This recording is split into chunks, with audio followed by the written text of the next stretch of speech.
Hey, it's Samantha Hartley of the Profitable Joyful Consulting Podcast. I'm coming to you today from snowy and sunny Sedona, Arizona. It has snowed here. I didn't know it snowed in the desert, and I am in my lovely VRBO for a vacation with friends. And that makes me think of two things that you really want to avoid in your business are burnout and boredom. Today, I wanted to talk a little about boredom. Most of my clients are what I would call multi-passionate, meaning they're interested in so many things, and they really think of themselves as innovative, creative, thought leaders on the cutting edge of their work. And so when you are out on the front edge like that and evolving, right? You are always a little bit different. You're growing and developing and evolving. And that means it is absolutely critical that your business evolves along with you. And that means taking your clients, your offers, your messages, and making sure that they're all evolving. Years ago, I had somebody come to me who was a pretty new in their business and said, I just want to have all the clients. I want to be booked solid. I want to have like 40 clients a week. And I was like, okay, well, you think you want that. No, I love working with clients. I was like, okay, here's the deal. You think you want that, but that is the fast track to burnout. And once you're in that business and stuck in that kind of a business model, you're going to be sorry that you created it. So I was like, let's create a business keeping in mind that maybe someday you might not want to have all of that client face-to-face time, just ongoing meeting time. And that is a thing that you can easily see in your own business. Like at a certain point, you begin to see, these are the things that I love. These are the things that I really want to spend time doing. I want to remind you of this terminology that I use called the Joy and Genius Zone. We've all heard about the Genius Zone. It's like the thing that you're just so good at. Like it comes so naturally to you. It doesn't even feel like you're doing any work. You could do it all day long in your sleep. That genius zone is a really critical thing for you to be focusing on. However, I always temper the genius zone with something I call the joy zone. You have to be in your genius and joy zone. So joy is things that you do and they give you energy, like they enliven you, they rejuvenate you. One of the reasons I schedule my client calls for the later part of my day, because I do a lot of my own brain work and working on things that are hard during the beginning of the day. And in the afternoon, I'm fried. I don't have any brain. But if I have a client call during those times, they wake me back up. They bring my genius back to me. They're rejuvenating. So joy zone are things that give you energy as opposed to things that you do that deplete your energy. And there are plenty of things in your genius zone that can go either way, right? So you might be, like me, a really strong writer, but you can't really write for that long because it starts to wear you out. However, as I mentioned, client calls, facilitating a meeting, being up at a flip chart, that gives me so much energy. I could do it all day long. So you want to focus in your business on your both joy and genius zone, the things that you are amazing at, that you're better than anybody else at actually, and that can give you energy. You could do them all day long. What I find is that for my clients, when they come to me and we're in a little dangerous area, it's because they start to say something like, I'm starting to get bored of my clients.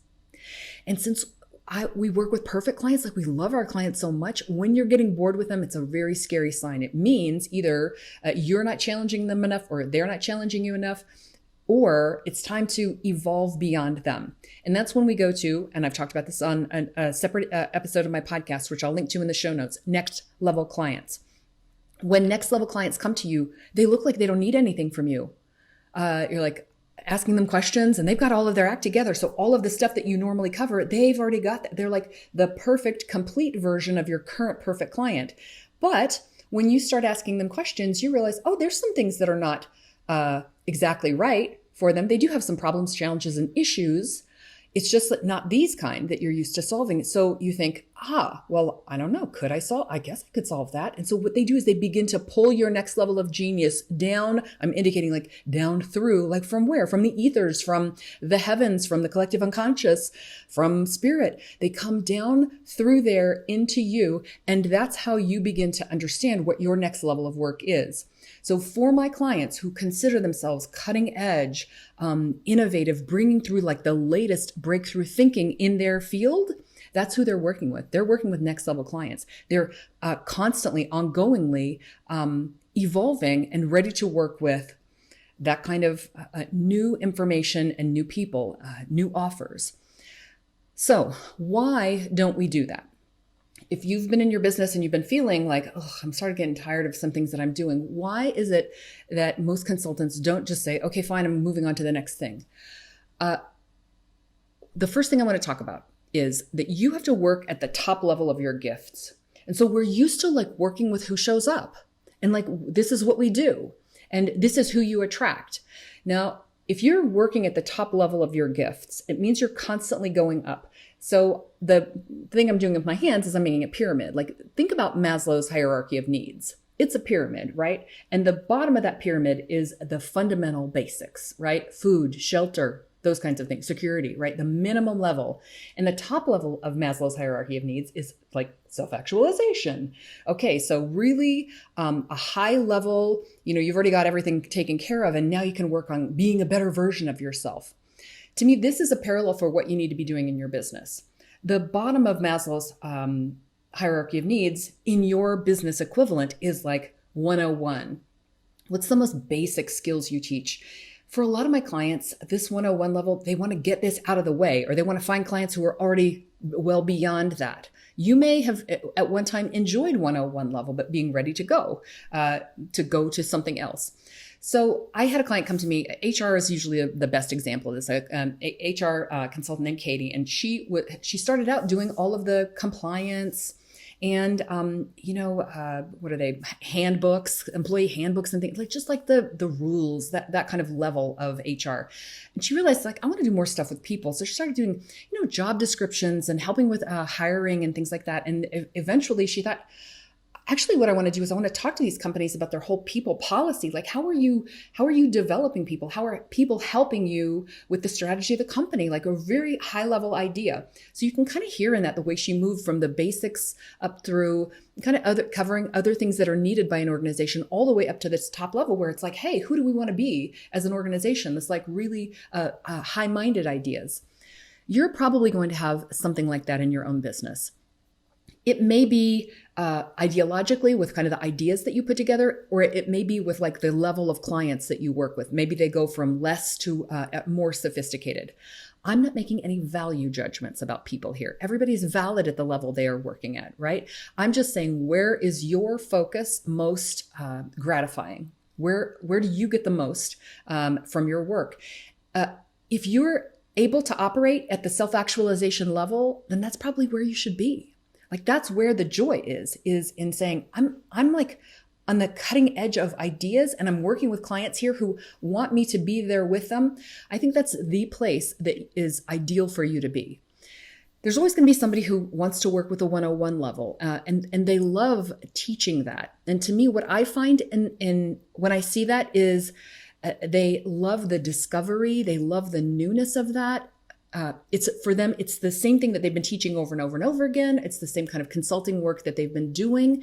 And yet the clients are always new. So it's okay if that's where you want to be and you love that. And what I find is that's not the case for my clients. So it can be difficult to leave the 101 level work and go to the next level and go to the next level because it means leaving people behind. So I will have my clients say to me one of two things. One is, I feel bad because I'm leaving behind all of these people that I could be helping. And I always want to ask, are you sorry about that because you want to help everybody that there is? In which case, like, let's work on that because there's other people out there who can help them. If this is not your joy and genius zone or your genius and joy zone, then let's go ahead and let somebody else do that work. Now, that person may work for you who does that work, so that can be under your company. But you have to decide that the 101 level is not going to be where you're going to focus and that you're going to focus on the self-actualization level. The other thing that people say is, I don't want to leave behind all this 101 level. Why not? Because I feel like I'm leaving money on the table. So if you feel like I don't want to leave what I'm doing right now because I would leave a lot of money on the table because I know there are clients for this work. There's a ton of clients for this work. Then as I said, you can bring in someone who can do this as part of your company. Or if you have to leave them behind and move your focus to the self-actualization, you have to believe that that is where the new money for you is. Yes, there was money in this thing before, but if you're being called to do higher level work, there's going to be money there. There's going to be probably monumentally more money, because usually the higher level of sophistication of work we do means the higher level of client and the higher value, and therefore ROI. Like, everything is more valuable at that next thing. So look into what your hesitation might be in leaving something behind. But if you see that the things that you're doing are, you're starting to tire of them, or that you're working so hard that you're really at the edge of burnout, then you have to really consider, and I mean immediately, because that boredom burnout thing can like take you to a bad place really quickly. I say this from experience. At many times over the many years that I've had my business, I have thought I'm bored or I'm burned out. And what I did was I let go of all my clients and all my stuff that I was doing and took my business almost to zero so that I could rest. When I left my corporate job, I took a year off. There was nothing, no work, no nothing, so that I could detox and get clear on what I wanted.